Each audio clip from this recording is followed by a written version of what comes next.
வணக்கம். உங்கள் அனைவரையும் கமலதர யூடியூப் சேனலுக்கு அன்புடன் வரவேற்கின்றேன். இன்னைக்கு நான் உங்ககிட்ட பக்திங்கிற விஷயத்தை பற்றி தான் பகிர்ந்துக்க போகிறேன். என்ன அப்படின்னா, நம்மளுடைய சனாதன தர்மத்தில் பக்தியை பற்றி சொல்லாத விஷயங்களே இல்லை, எல்லாமே பக்தி தான். அந்த நம்மளுடைய இந்து மதத்தில் பார்த்தீங்கன்னா பக்திக்கு பிரதானமான ஒரு இடம் இருக்குது. பக்தி அப்படிங்கிற விஷயம், பக்தினாலே நமக்கு நினைவுக்கு வரக்கூடிய முதல்ல பிரகலாதன் தான் இல்லையா? அந்த 5 வயது குழந்தைக்காக ஒரு அவதாரம் எடுத்தார் பெருமாள். நரசிம்மர் அப்படிங்கிற ஒரு அவதாரமே எடுத்தார். அந்த 5 வயது குழந்தையினுடைய பக்தியை மெச்சி ஒரு அவதாரம் பண்ணினார். நரசிம்ம அவதாரம் அப்படிங்கிற விஷயமே பக்திக்காக எடுக்கப்பட்ட அவதாரம் இல்லையா? அதே மாதிரி பார்த்தீங்கன்னா ஆண்டாள், அவளை பற்றி சொல்ல வார்த்தைகளே இல்லை. தாயாரை பற்றி உண்மையிலேயே பகவானிடத்துல இந்த பக்தி, பிரேம பக்தி அவருக்கு பகவானிடத்துல பக்தி பல விதமா பண்ணலாம். பக்தி அந்த பிரகலாதன் சொல்ற மாதிரி அத்தனை பக்திகள் சொல்லலாம், பல விதமா இருக்கு. ஆண்டாள் பெருமாளை பக்தி பண்ணி பிரேம பக்தி பண்ணனா, கடைசியில ஒன்னே தவிர நான் வேற ஒரு மானிடனை நினைக்க மாட்டேன் அப்படின்னு பகவான்கிட்டயே, ஸ்ரீ ரங்கநாதர்கிட்டயே ஐக்கியமான ஆண்டாள்.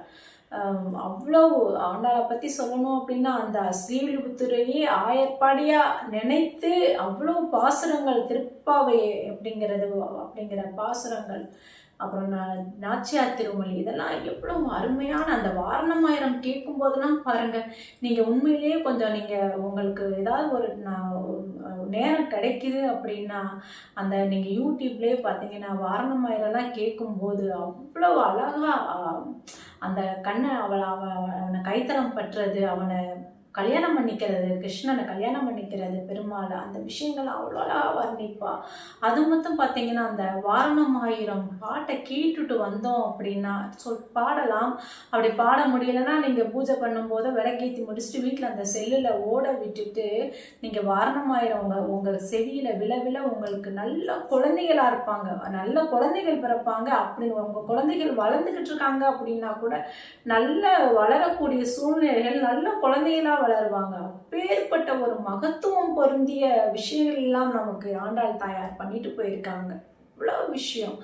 அந்த இன்னும் சொல்ல போனா திருப்பானாழ்வார், அவரெல்லாம் கோயிலுக்குள்ளேயே போனதுல ரங்கநாதனை பார்த்ததே இல்லை. நான் ஒரு வாட்டி உன் கோயிலுக்குள்ள வந்தேன்னா திருப்பி வெளியே போக மாட்டேன்னு கான்ஃபிடென்டா இருந்தார்.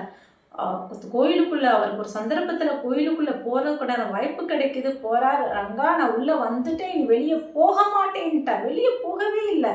நமக்கெல்லாம் ரங்கநாதரை பார்த்த உடனே 2 விஷயங்கள் ஞாபகத்துக்கு வரணும். நம்ம ஸ்ரீரங்கம் போறோம், ரங்கநாதரை தரிசிக்கும் போது பார்த்தீங்கன்னா இங்கதானே உள்ளதானே ஆண்டாள் போனா, இந்த ரங்கநாதருக்குள்ளே தானே ஆண்டாள் போனா, இந்த ரங்கநாதருக்குள்ளே தானே திருப்பானாழ்வார் இடம் கொடுத்தார்.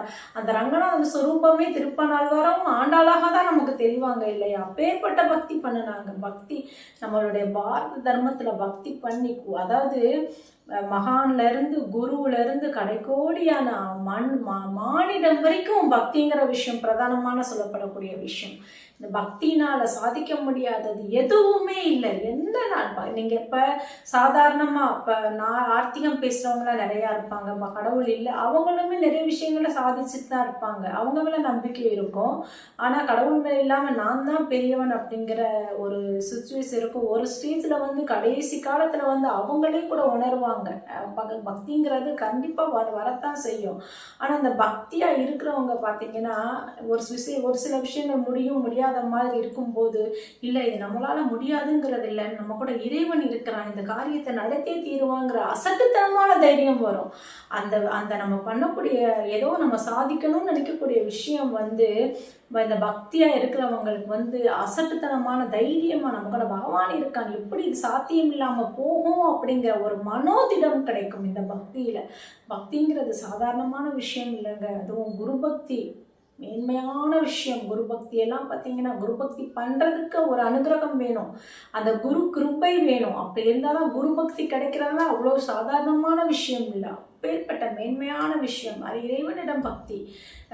பிரகலாதன், துருவனெல்லாம் பார்த்தீங்கன்னா டைரக்டா இறைவன்கிட்டயே பக்தி பண்ணினாங்க இல்லையா? அது உயரமான ஒரு பக்திங்கிற விஷயத்த சொல்லும்போது பிரகலாதனையும் ஆண்டாளையும் சொல்லாம இருக்கவே முடியாதுங்க. அவ்வளோ ஒரு மேன்மையான விஷயமாக இருக்கின்றது.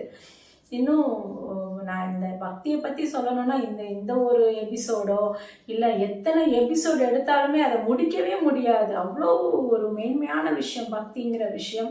இந்த விஷயத்தை உங்ககிட்ட பகிர்ந்துக்கிறதுக்கு அடியேனுக்கு ரொம்ப சந்தோஷமாக இருந்தது. இந்த கமலதரா யூடியூப் சேனலை சப்ஸ்கிரைப் பண்ணுங்கள், லைக் பண்ணுங்கள், ஷேர் பண்ணுங்கள்.